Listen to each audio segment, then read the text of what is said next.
12वी सायन्स नंतर पुढे काय? मेडिकल क्षेत्रात करिअर तर करायचं आहे, पण कोणता पर्याय निवडावा हे जर समजत नसेल तर हा व्हिडिओ खास तुमच्यासाठी आहे. नमस्कार, मी कल्पना दिलीप गुरव. माझं एज्युकेशन BSc केमिस्ट्री झालंय. त्यानंतर मी पॅरामेडिकलमधीलच ADMLT हा कोर्स पूर्ण केला. मला टाटा कॅन्सर हॉस्पिटल खारघर आणि all India institute of physical medicine and rehab centre Mahalakshmi येथे काम केल्याचा अनुभव आहे. तर मी आज तुम्हाला माझ्या अनुभवातूनच पॅरामेडिकल क्षेत्रामध्ये करिअर करण्याच्या ज्या काही संधी आहेत त्या आणि त्याचबरोबर निर्माण पॅरामेडिकल इन्स्टिट्यूट जे राजगुरुनगरमध्ये स्थित आहे या इन्स्टिट्यूट बद्दल पण महत्त्वाची माहिती देणार आहे. तर हा व्हिडिओ स्किप नका करू. पॅरामेडिकल हे आजच्या काळात अत्यंत वेगाने वाढणारं आणि करिअरच्या दृष्टीने अत्यंत आशादायी क्षेत्र आहे.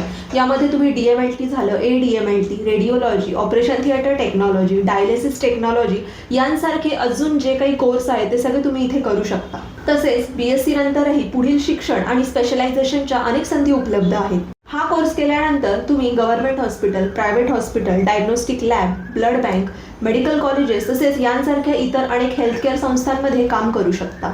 भारतात तर या क्षेत्राला मोठी मागणी आहेच, पण योग्य पात्रता आणि योग्य प्रक्रिया पूर्ण केल्यानंतर जे काही गल्फ देश आहेत जसं की UK झालं, कॅनडा झालं, ऑस्ट्रेलिया झालं या देशांमध्येही करिअरच्या भरपूर संधी उपलब्ध आहेत. निर्माण पॅरामेडिकल इन्स्टिट्यूट राजगुरुनगर येथे मुलांना फक्त थिअरी नाही तर त्याचबरोबर प्रॅक्टिकल्स, नियमित लेक्चर्स, हॉस्पिटल ट्रेनिंग आणि प्रत्यक्ष कामाचा अनुभव दिला जातो.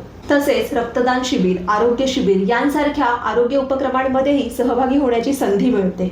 इथे विद्यार्थ्यांना फक्त नोकरीसाठीच नाही तर आत्मविश्वास, स्टेज डेअरिंग, कम्युनिकेशन स्किल्स आणि सर्वांगीण विकास व्यक्तिमत्वासाठीही तयार केलं जातं. जर तुम्हालाही पॅरामेडिकल क्षेत्रामध्ये उज्ज्वल करिअर करायचं असेल तर आजच निर्माण पॅरामेडिकल इन्स्टिट्यूटला भेट द्या. ॲडमिशन चालू आहेत किंवा मग स्क्रीनवर दिलेल्या नंबरवर संपर्क करा.